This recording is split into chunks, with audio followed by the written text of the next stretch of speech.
Folks, are you being set up to fail? I'll get into that and then the latest home prices and insights for the city of Toronto for week ending July the 3rd, 2024. You've got to own real estate now as fast as possible. That's the mentality of our parents, of society in general. I was speaking with a very good friend of mine who's really worried for his son. His son got married a few years back. And the plan was that the son and his wife, their plan was to rent a small apartment and eventually build up to buy a home. But the father's attitude was, this is my friend, the father's attitude was, why are you going to waste money on rent? Instead, I'm going to give you the down payment. And so the father came up through the equity in his own home with $200,000 to give to his son who just got married to buy a home. That was 2 years ago. And today, in conversation with the father, he's worried for his son because the son could not afford his life right now. He can't afford the home mortgage payments, car payments. He can't afford his life. The son, the wife, they go to work, pay their bills, sleep. Go to work, pay their bills, sleep. That's their life. Many of you, I know, watching this channel, you can relate to this. Maybe you're the parent that gave money to your kids to help them buy. Maybe you're the parent worried for their kids. Maybe you're the kids that got this windfall of money to help you buy, and now you're struggling. That's society today, that you absolutely have to buy. You have to own your own home as soon as possible, and everything will be okay after that. Well, up to closing is one thing, and then there's after closing. It's affording. And just because the bank says, we'll give you this amount of money, this is what you can afford, somehow, some way, no, you can't afford it. And just because the bank says, yes, you can be a homeowner, doesn't mean you should be. Sometimes it's okay to wait a bit, but that goes against society. If you actually have the money for the down payment, why aren't you buying a house? That's the big question mark. And that's what you're going to struggle with. And that's what your friends and family will struggle with if you've got the down payment and you're not buying a house. And your friends are buying houses and you're not. I've helped many first-time home buyers that are very young to buy a home.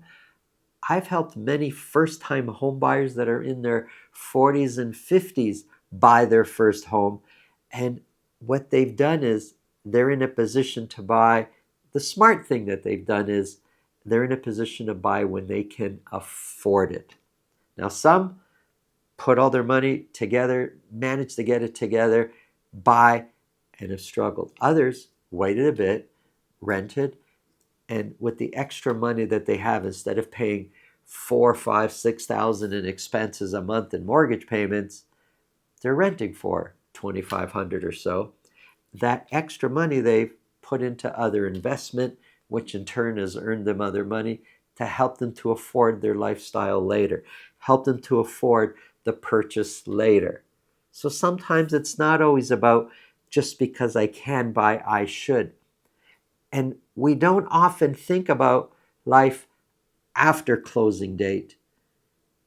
I'm not necessarily saying you shouldn't struggle and, maybe you should go without the vacation and maybe you don't need the fancy car. Of course, there's a struggle to any kind of success. But I'm talking about people that actually cannot afford the home they bought, but all of society's pressures are to, you have to own, you have to own, you have to own. Own if you can afford it. Own if it makes sense. You got to be able to look past closing date and think of what your life is going to be, what your payments are going to be, what your real expenses are actually going to be. If it makes sense, buy. If it doesn't, it's okay. There are other ways to secure your life financially It's not just about buying now, right away, immediately. If you think this video can help somebody you know, please pass it along. If you get value from what we're talking about, subscribe. If you want to speak with me about your real estate situation, selling, buying, it's really simple. Up here, there's a link to my calendar. Below this video in the description, there's a link to my calendar. Click on that, book a time that's convenient for you, and we'll talk about whatever's on your mind. Now, let's get into the numbers.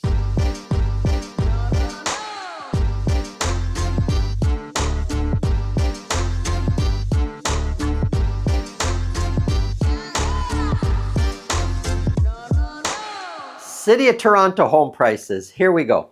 Here's a quick summary. The bottom, we've got condos, although we're not talking about condos on this show. That's tomorrow's show, but it is here for reference. Semi and towns, detached properties. These are all average sold prices. Condo prices to detached in average prices. There's an $884,000 difference between the average condo price and the average detached price. Let's start off with the detached market.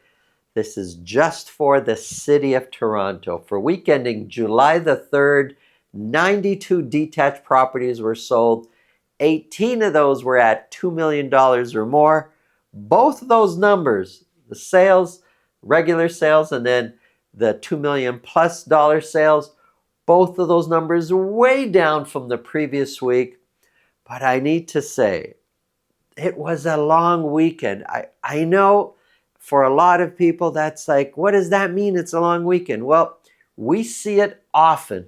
So here's the long weekend where we are, July 3rd. The previous long weekend, sales dropped. The previous long weekend for that, which was Easter, sales dropped. And it's just the way it is. In many parts of the GTA, come the long weekend, sales tend to drop quite a bit. So I'm pointing that out because look, sales before that were trending down. Should they be as low as they are? Maybe, but it was a long weekend, so maybe it's a little bit lower than they normally would be. So we'll see what happens next week if they pop up a little bit. But sales overall have been trending down. Average sold price way down to $1,609,000. Now, 1.6 is still high, but it's way down from where it was before. Overall, those sales look like, or average sales prices look like they're trending downward. Compared to last year, 1,609, it is a little bit lower than last year, but rounded, it's a 0% change in average sold price. Median price, also 0% change in median price. The dotted line, that's a 4-week moving average. Average price and median price over the last 3 months has been trending down. 92 were sold, 47% sold at list price or more. So still half. It's not that far off from over the last few weeks, but overall, that percentage of properties selling at list price or more, that percentage is trending down. Listings are trending down. Active listings down from the previous week by only 25, but overall, active listings overall, I would still say is trending up.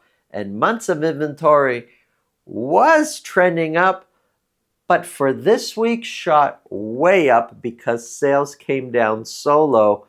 And it's the formula is basically taking the current sales and projecting that over the course of the month. And if that's what we're going to sell over the next 4 weeks, what's our months of inventory? Well, it's saying we're sitting at 5.1 months of inventory. Maybe next week, if sales say go up to kind of the trend that we're on, maybe that will come down to be more in line to where we were before. But right now we're sitting at 5.1 months of inventory. That's the city as a whole based on the current sales that we had for the long weekend week. Well, here's the city broken down into 9 different sections, and some areas still really outperformed the whole city. Scarborough, 28 sales, months of inventory is 3.8. East York, Riverdale, 2.8 months of inventory. High Park, Parkdale, 3.8. And then you have other areas that did the opposite. I just showed you the ones that outperformed the city, and there's others that actually dragged with it that are much higher months of inventory. Rosedale, well, there's only 3 sold here, so I don't even want to mention Rexdale and Downsview. But Etobicoke, 5.8 months of inventory. York Mills, Rosedale, the average price is more than 2.8 million, 9.4 months of inventory. But that's the city broken down into 9 different sections. Let's take a close look at semi-detached properties. 45 were sold. 3 of those were at $1.5 million or more. So the amount of property selling of semi-detached selling at 1.5 million or more, that's trending down. Sales are also trending down. Now, we didn't see a big difference, though. We saw actually sales went a little bit higher for semi-detached for the long weekend. So it's not in every situation automatic sales are lower on a long weekend, but we see it quite a bit. 45 were sold. Average sold price way down to $1,135,000. The semi selling at 1.5 million or more have a lot to do with why the average sold price is so much lower. The average sold price is currently 7% lower year over year. The median price 3% lower. Months of inventory, it's trending up. It is down from the previous week, sitting at 1.9 months of inventory, but overall trending down. Trending up for months of inventory. Townhouses, 10 were sold. 1 of those was at 1.5 million or more. Average sold price way down to $1,063,000. That's a crazy number. 16% lower. Average sold price, the median price is 29% lower. There was only 10 sold. It's really tough to get a true average sold price or a price kind of indicative of really where the market is at when the sample is so low. Months of inventory sitting at 4.9. Here's a quick summary of months of inventory. Detached, semis, towns, condos is way up there at 9.8. Some of you have been asking you want to see a year over year months of inventory to kind of gauge where we were this time a year ago versus now months of inventory. Well, here you go. Versus last year, detached is right now at 5.1. It was 2.6. Semi is the same. Towns was much lower last year, 2.7. And condos, big difference. We're sitting at 4 a year ago. We're now at 9.8. There you go, folks. Thanks for watching. Have an awesome day.